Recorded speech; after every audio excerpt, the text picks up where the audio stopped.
Yes student, आज अपन बात कर रहे हैं बेटा एनसीईआरटी एक्सरसाइज 4.3 के क्वेश्चन नंबर 2 की।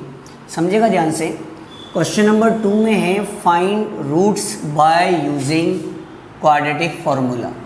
क्वेश्चन नंबर 1 जो है वो स्किप हो चुका है, मीन्स आपके सीबीएसई के सिलेबस से हट चुका है।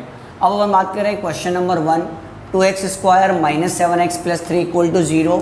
इसके अपने को कैलकुलेट करने हैं रूट्स, लेकिन मेथड क्या बोला उसने, क्वाड्रेटिक फार्मूला। इससे पहले अपन मिडिल टर्म स्प्लिटिंग से सीख चुके हैं, अब अपने को करना है क्वाड्रेटिक फार्मूला। तो पहले अपने को क्वाड्रेटिक फार्मूला पता होना चाहिए। तो आपका क्वाड्रेटिक फार्मूला जो है वो होता है x equal to minus B plus minus root D upon 2a। ये आपका क्वाड्रेटिक फार्मूला हो गया। अब रही बात कि सर आपको बी, ए और डी क्या है, तो समझिएगा ध्यान से। डी को बोला जाता है डिस्क्रिमिनेंट। डी को बोलते हैं डिस्क्रिमिनेंट, जिसका फॉर्मूला होता है b² माइनस 4ac। मतलब क्वाड्रेटिक फार्मूले के लिए अपने को दो फार्मूले पता होना चाहिए, एक x का और एक d का। x का फॉर्मूला होता है minus B plus minus root D upon 2a, और d का फॉर्मूला हो गया b² माइनस 4ac। अब रही बात सर ए बी सी कहाँ से आएंगे, तो देखो बहुत अच्छा है। एज पर क्वेश्चन के अंदर आपको गिवन है 2x² minus 7x plus 3 equal to 0। आपको पता है कि क्वाड्रेटिक इक्वेशन की स्टैंडर्ड फॉर्म होती है ax² plus bx plus c equal to 0। ये इसकी स्टैंडर्ड फॉर्म है। यहाँ से अपन कंपेयर करेंगे और a b c की वैल्यू कैलकुलेट कर लेंगे। a की वैल्यू 2, b -7 और c की वैल्यू 3। देखिए a की वैल्यू 2, b की वैल्यू -7 और c की वैल्यू 3। बहुत सिंपल सा वर्क हो गया। अब इसके लिए मुझे सबसे पहले d को कैलकुलेट करना है। d के लिए फॉर्मूला है अपने पास b² माइनस 4ac। b की वैल्यू देखो मेरे पास कितनी है, -7 का स्क्वायर, 4ac का मतलब तीनों पास पास है तो मल्टीप्लाई में है। 4 मल्टीप्लाई होगा a के साथ और ये मल्टीप्लाई होगा 3 के साथ। d इक्वल टू -7 का स्क्वायर 49, क्योंकि माइनस का स्क्वायर करते हैं तो बेटा प्लस बन जाता है। 4 2 जा 8, 8 3 जा 24। तो अपने सबसे पहले d का आंसर कैलकुलेट कर लिया। याद रखिएगा क्वाड्रेटिक फॉर्मूला तभी यूज हो सकता है when d greater than equal to 0। d की वैल्यू 0 के इक्वल या 0 से ग्रेटर आनी चाहिए। तो यहाँ 0 से ग्रेटर है, इसका मतलब मैं निकाल सकता हूँ। अब मैंने d कैलकुलेट कर लिया। अब मैं x के लिए बात कर लेता हूँ। x equal to minus B plus minus root D upon 2a। x equal to minus B की वैल्यू अपन ने निकाली थी -7, x is replace by -7 plus minus d अपन ने कैलकुलेट कर लिया 25 से अपॉन 2, और a अपने पास कितना है 2। x इक्वल टू 2 माइनस मिलके प्लस बन जाएगा, प्लस माइनस 25 की value 5 upon 4। Now first part में अपन सॉल्व करते हैं। देखो x इक्वल टू एक बार प्लस साइन के साथ, और सेकंड पार्ट में अपन सॉल्व करेंगे एक बार माइनस साइन के साथ। x इक्वल टू 7 प्लस 5 कितना हो गया 12 अपॉन 4, जो कितना आ जाएगा 3, और यहाँ से आप माइनस करोगे तो 7, तो यहाँ से दूसरा रूट क्या मिल गया आपको 1 अपॉन 2। तो देखो बहुत सिंपल सा तरीका है। ये आपको क्वेश्चन में गिवन होगा, क्वाड्रेटिक फार्मूला से बोला है। तो पहला अपना वर्ग अपने को क्वाड्रेटिक फार्मूला पता होना चाहिए, जिसके दो फार्मूले हैं, एक x equal to minus B plus minus root D upon 2a, और d का फार्मूला क्या होता है b² minus 4ac। Second step में अपने को कैलकुलेट करना है कंपेयर करके ax² plus bx plus c। a, b और c की वैल्यू अपन ने कैलकुलेट कर ली। कैलकुलेट करने के बाद d का आपने सॉल्व आउट कर लिया, तो दो रूट आएंगे, एक बार प्लस के साथ सॉल्व होगा और एक बार अपन क्वेश्चन नंबर 2 के फर्स्ट पार्ट को कंप्लीट कर चुके हैं। अब अपन बात कर रहे हैं क्वेश्चन नंबर 2 के ही सेकंड पार्ट को। इसमें 4 पार्ट है, फर्स्ट और सेकंड मैं एक्सप्लेन कर रहा हूँ, थर्ड और फोर्थ आपको खुद को कंप्लीट करना है एज ए होमवर्क। अब अपन आगे की बात समझते हैं। देखो देखो ये जो है रूट्स निकालने का क्वाड्रेटिक फॉर्मूला, ये आपके लिए बहुत यूजेबल है इन केस जब आपको मिडिल टर्म स्प्लिटिंग नहीं आती है, जब आप प्रॉपर वे में स्प्लिट नहीं कर पाते हैं तो आप क्या यूज कर सकते हैं, क्वाड्रेटिक फॉर्मूला। और आपको पता है कि जैसा कि मैंने बताया है क्वाड्रेटिक फॉर्मूले से आप x की वैल्यू कैलकुलेट करते हो, जो होता है -b plus minus √b upon 2a, और b की वैल्यू है b स्क्वायर माइनस 4ac। तो पहले मुझे d कैलकुलेट करना पड़ेगा, d से पहले मुझे abc की वैल्यू कैलकुलेट करनी है, और वो कैलकुलेट होती है स्टैंडर्ड फॉर्म से ax square plus bx plus c equal to 0। तो आप यहाँ से कंपेयर करोगे तो a की वैल्यू 2, b की वैल्यू जहाँ कुछ भी नंबर नहीं है तो कितना हो गया 1, और c की वैल्यू आ चुकी है -4। इसके बाद अपना वर्क है d कैलकुलेट करने का, जो होता है b square minus 4ac, d equal to, देखो b की वैल्यू कितनी है यहाँ पर 1 पुट कर दी, 4 फॉर्मूले का, a की वैल्यू 2 और c की वैल्यू -4। b इक्वल टू 1 का स्क्वायर कितना होता है बच्चों 1 माइनस 4 2 जा 8 4 जा 32। b equal to 1 minus minus plus 32, d का आंसर कितना आ गया 33। और मैंने कहा था d is always greater than equal to 0 आना चाहिए तो ही आगे सॉल्व करना है। d का नेगेटिव आ जाता है तो आप लिख सकते हैं नो सॉल्यूशन या नॉट पॉसिबल या नो रियल रूट्स।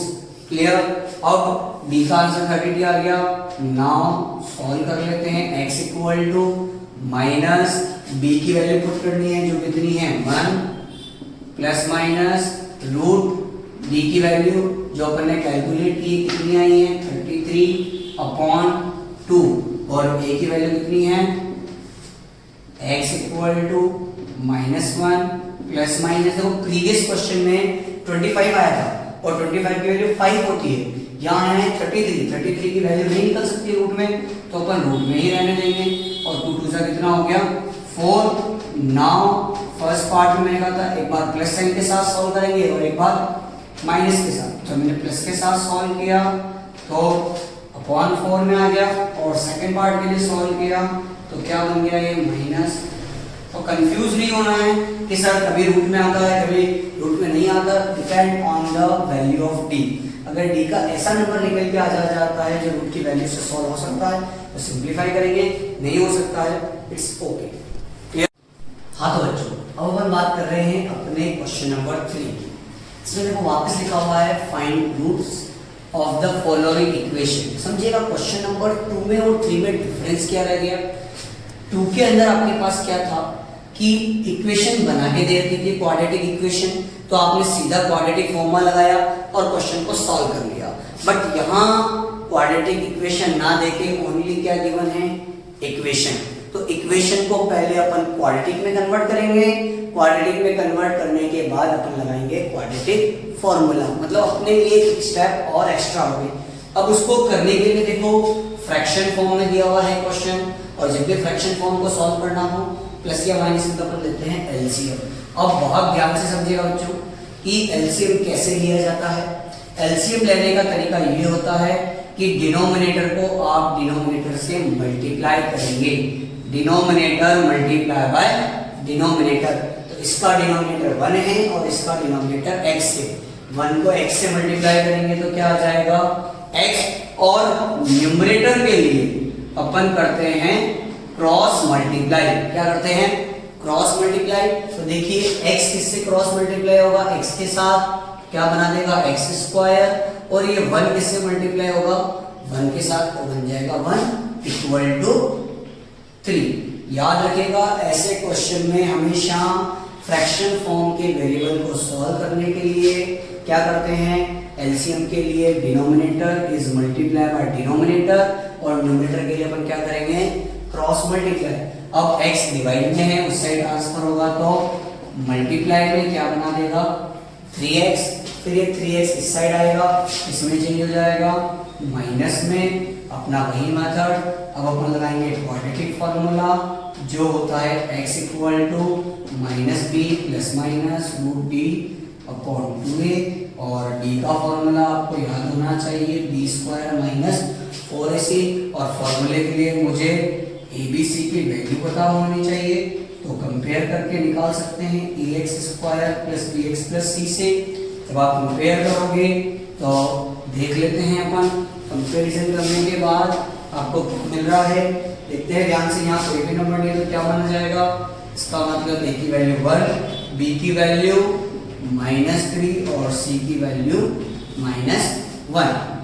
इसके बाद डी का फॉर्मूला जो होता है B square minus 4ac, B की वैल्यू अपने पास है -3 उसका स्क्वायर, इसके बाद 4, ए की वैल्यू 1 और सी की वैल्यू -1, -3 का स्क्वायर 9, माइनस 4 इंटू 1 4 और 4 इंटू -1, ये बन गया 9 प्लस 4, इसका मतलब डी का आंसर कितना आ गया 13, और वो अपने को पता है कि क्या आ गया 0 से ग्रेटर। अब अपने रही बात सॉल्व करने की, तो now x equal to, x का फॉर्मूला अपने पास था माइनस b की वैल्यू बताइए -3 प्लस माइनस रूट डी होता है, और डी अपन ने सॉल्व कर लिया, कितना आया 13/2, और a की वैल्यू कितनी है 1। x इक्वल टू ये माइनस और ये माइनस मिलकर इसको प्लस का बना देगा, 13 की वैल्यू नहीं होती है तो रूट 13 ही ले लेंगे। नाउ वही दो रूट्स, फर्स्ट वाला प्लस के साथ सॉल्व किया और सेकंड के लिए अपन ने इसके साथ सॉल्व कर लिया माइनस में। तो याद रखिएगा बच्चों कि अपने को जो फॉर्मूला पता होना चाहिए, बिना फॉर्मूले के काम नहीं चल पाएगा।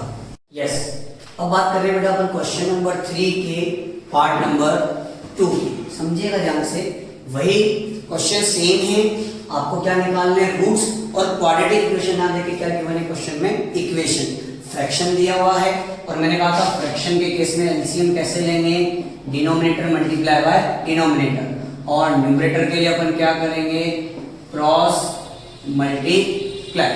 क्लियर, देख लीजिए कैसे सिंप्लीफाई होगा, डिनोमिनेटर को डिनोमिनेटर से मल्टीप्लाई की फॉर्म में लिख देते हैं, और न्यूमरेटर के लिए अपन क्या करेंगे, क्रॉस मल्टीप्लाई। तो बताइए 1 किससे मल्टीप्लाई होगा, क्रॉस से होगा, तो क्या आएगा x - 7, बीच में माइनस का साइन, और ये 1 मल्टीप्लाई होगा किसके साथ, x + 4 के साथ, इक्वल टू में क्या है 11/30। जैसा क्वेश्चन में है अपने को वैसा ही वर्क करना है।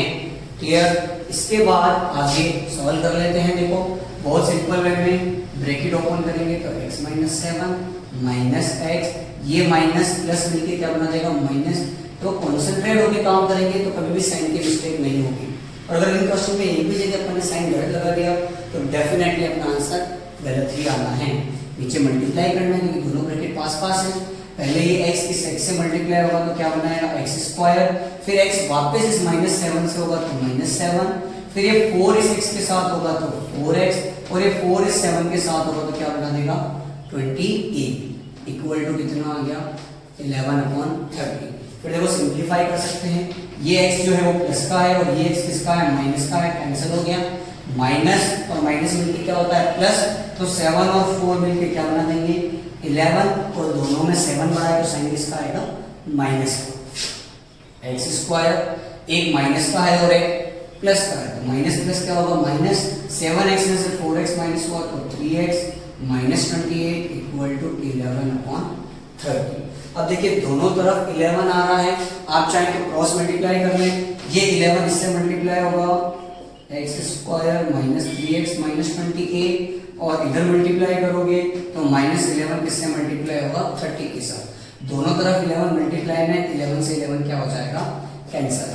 अब रिमेनिंग देखिए क्या रह गया, यहाँ से रिमेनिंग रहा है मेरे पास x² माइनस 3x -28, और उधर क्या रह गया ये माइनस का साइन 30, तो माइनस का 30 इधर ट्रांसपोज होगा तो किसमें चेंज हो जाएगा +30 में x² minus 3x + 2 equal to 0। अब देखिए आपके पास दो ऑप्शन है, चाहे तो आप इसके आगे क्वाड्रेटिक फॉर्मूला यूज कर सकते हैं, और आपको अगर छोटा लग रहा है और आपको लग रहा है कि नहीं सर इसकी मिडिल टर्म स्प्लिटिंग हो सकती है, तो आप अपना टाइम इतने बड़े में ना करके मिडिल टर्म स्प्लिटिंग में करें, मतलब प्रायोरिटी अपन मिडिल टर्म स्प्लिटिंग को देते हैं, बट अपने को नहीं आ रही है तो अपन क्वाड्रेटिक फॉर्मूले से करेंगे, और क्वेश्चन की डिमांड है कि क्वाड्रेटिक फॉर्मूला से ही करना है, अगर डेफिनेटली आपको किससे करना पड़ेगा, क्वाड्रेटिक फार्मूला से। तो यहाँ मुझे सिंपली मिडिल टर्म स्प्लिटिंग दिख रही है 2x और 1x, कॉमन ले लिया, फिर कॉमन ले लिया, x minus 2 and x minus 1 equal to 0। वही अपना मेथड फर्स्ट पार्ट के लिए अपन क्या करेंगे, तो x का आंसर कितना आएगा 2, और सेकंड में x minus 1 equal to 0, x का आंसर कितना आ जाएगा 1। तो ये अपने फाइनल हो गया 2 और 1।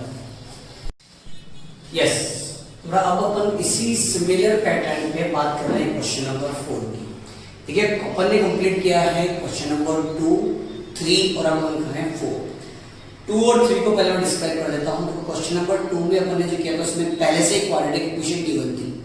क्वेश्चन नंबर 3 में किया जिसमें ओनली इक्वेशन गिवन थी, अपन ने एलसीएम लिया, सिंपलीफाई किया, उसके बाद वो क्वाड्रेटिक इक्वेशन बनी, उसके बाद अपन ने सॉल्व किया।